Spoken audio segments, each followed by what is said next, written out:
వార్తని హైలైట్ చేశారు.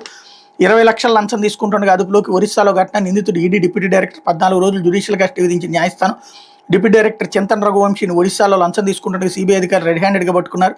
2013 batch IRS అధికారి అయిన రఘువంశీ ఓ మైనింగ్ కేసును పరిష్కరించేందుకు భువనేశ్వర్కి చెందిన వ్యాపారవేత్త నుంచి ఏకంగా 5 కోట్ల లంచం డిమాండ్ చేశారని అధికారులు తెలిపారు. ఒరిస్సాలోని డెంకనాలకు చెందినటువంటి మైనింగ్ వ్యాపారి రతికాంత రౌత్ మీద కొన్నాళ్ల క్రితం ఈడీ కేసు నమోదైంది. విచారణలో భాగంగా ఏడాది మార్చిలో రౌత్ ఈడీ ఆఫీస్కి వెళ్ళినప్పుడు కేసుకు సంబంధించి ఆస్తులు అటాచ్ చేయకుండా ఉండేందుకు డబ్బులు చెల్లించాలని చెప్పి అడిగారన్నటువంటి వార్తని హైలైట్ చేశారు. అయితే మద్యంలో దొంగ ఆట అంటూ 4 మడతేసిన సూత్రధారి రాజకేశ్ రెడ్డి అరెస్ట్ సమయంలో ఒకలా ఇప్పుడు మరోలా. ధనుంజయ రెడ్డి, కృష్ణమోహన్ రెడ్డి, గోవిందప్పలకు మొత్తం డబ్బులు ఇచ్చినట్టు తొలుత వాంగ్మూలం.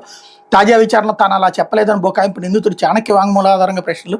4 నిందితులు ఒకేసారి విచారించిన తొలి రోజు 100 ప్రశ్నలు సంధించిన అధికారులు. ఇక్కడే జోక్ ఏంటంటే రాజకేశ్ రెడ్డి చెప్పాడని ఆయన పేరుతో ఒక ఇది రాసేశారు రిమాండ్ రిపోర్ట్. ఆ రోజునే నేను అసలు ఆ స్టేట్మెంట్ ఇవ్వలేదని కోర్టులో జడ్జి ఎదురుగుండానే చెప్పాడు. వీళ్ళని అరెస్ట్ చేయడం కోసం అని చెప్పేసి అతను చెప్పాడన్న పేరుతో రాశారు. ఇప్పుడు అది లేదు అని చెప్పాడు. అతను మడతేసాడా లేకపోతే పోలీసులు మడతేసారా ఆ లిక్కర్ కొమ్ముకోవడానికి సంబంధించి అంటే పేపర్లు మడతేస్తేనే అనమాట. వార్తల్ని మన ఇష్టం వచ్చినట్టు మార్చేసుకుంటూ సాగిపోతున్నటువంటి వ్యవహారం ఇక్కడ మరొకసారి కనబడుతోంది.